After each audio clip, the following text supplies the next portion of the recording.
Hello and welcome back to my series on building a Minecraft railway station. Now, in the previous episode, we had built out this the frame of the railway station you see here, and we had started laying down the track. So we've got some redstone wiring controlling the way that the internals of the rail inside the station works. And now what we're going to do is go ahead and start moving out this side of the station. So our first concern is we don't have an easy way to create an opening where things don't come in.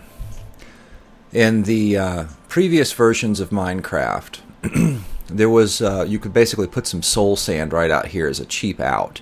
And what would happen is trying to walk in with a soul sand block right in front of a too high doorway, you would get stuck like this and you wouldn't actually be able to come in. And so that was a nice cheap way of making a one-way doorway. And the enemies, conveniently, were always too high, or like a spider where they were at least too wide and couldn't actually fit through the opening here.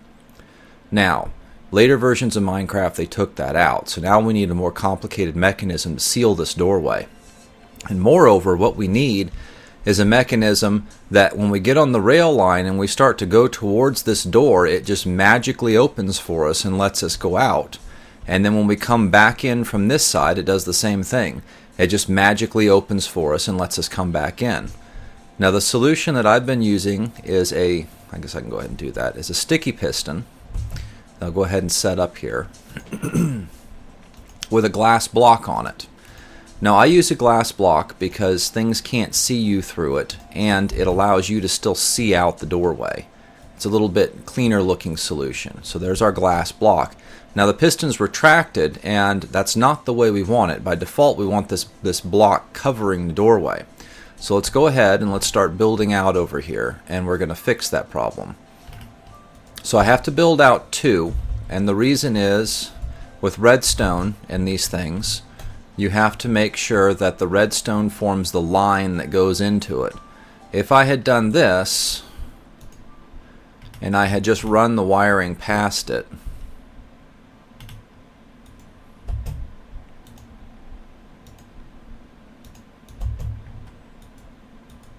you notice it doesn't do anything. So as I flip it on, flip it off, I'm controlling it, but it doesn't actually go in there. Now, if you make the redstone where it points at the thing you want to activate, now it goes. So you need to make sure when you're doing this that you always get this line that points at the device you're trying to activate. Now, as I said before, we want this on by default. So the very next thing we need to do is we need to throw a redstone torch out here. So that way the default case for this is it is enabled. And then when we activate something here, what it'll actually do is deactivate that redstone torch and allow this to shut. So we're always going to be trying to close it rather than open it. So we kind of reversed its natural state.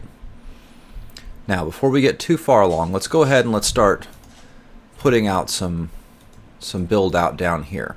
I'll put up a torch so it's a little bit easier to see what we're up to. Excuse me. Come on, you. Okay, so in the previous episode, I'd kind of alluded to the idea we were going to need a track. And I guess let me go ahead and I'll take this back out for a second so we can walk back and forth over here.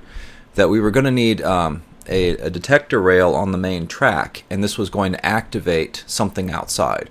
What we're going to do is wire up this detector rail so that it actually causes that piston to retract once we cross it. And we're going to need enough delay that when we hit this, we roll over this track and we have time to get here, and then the piston opens and we come through, and then the piston shuts. So to do that, we're going to need a little bit of a free play for timing. What I've been doing is I put in my, and I'll get to what I just did here in a second. I put in my redstone, and then I've been putting three of the repeaters in place. And then I get out here, what I'll do is I'll go ahead and go up one. Oops, one more repeater in there. I'll add. And then I'll need a block, and then I'm going to go up one, and then we'll come over here. like so. Alright, so let me put my redstone torch back up here. So we've got a naturally activated state. And we're going to need to break down some of this build out that we did here. So our testing's over, and we're going to keep extending. Now what I've got is from this end of the rail, I also need that to retract. So I'm going to go ahead and put another detector rail right here. And this will activate the track from this side. So we'll build out a little further. Now let's lay in our redstone wiring. Okay, it's generally a good idea to give yourself another repeater up here, not because we need it to repeat, but because we might need to adjust the timing a little bit. So this way we have a way that we can cause the signal to delay or speed up a little bit. And I believe the settings that I was using here is full on this one. Actually, it may not. We'll leave it with just the 3. So the default going through 3. If that works, you may actually be able to come out and clean it up a little bit more by removing a repeater if you've got a concern on how many it actually takes. And then you notice I threw some redstone here and said I'd talk about it in a minute.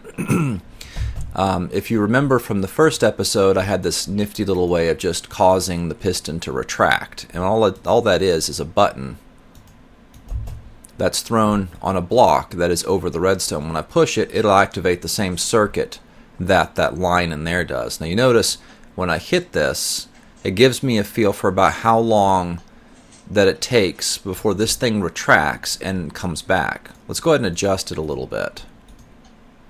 See, that takes a little longer. So now you still have to kind of run by this pretty quick. I guess before we do that, I'll set up a little bit more build out here.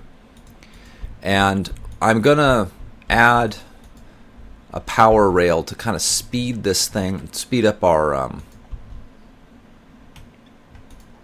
minecart when we're testing, because later on you'll see that we go up on a ramp to have elevated rails, and we'll be coming down off that ramp significantly faster than we usually come out of the railway station.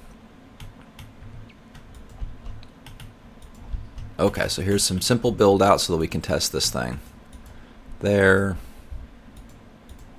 Don't need that. And a button on it.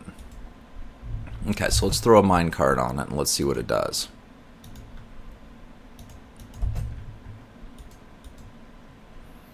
So we hit this, we move forward, and it retracted. Perfect. Now let's see what happens when we go the other way. Didn't quite do it. See how it caught us?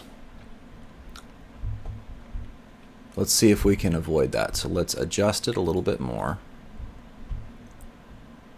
Now notice when I adjust these, I have these down here because typically the inside the railway station, the timing is going to be different than the timing is on the outside.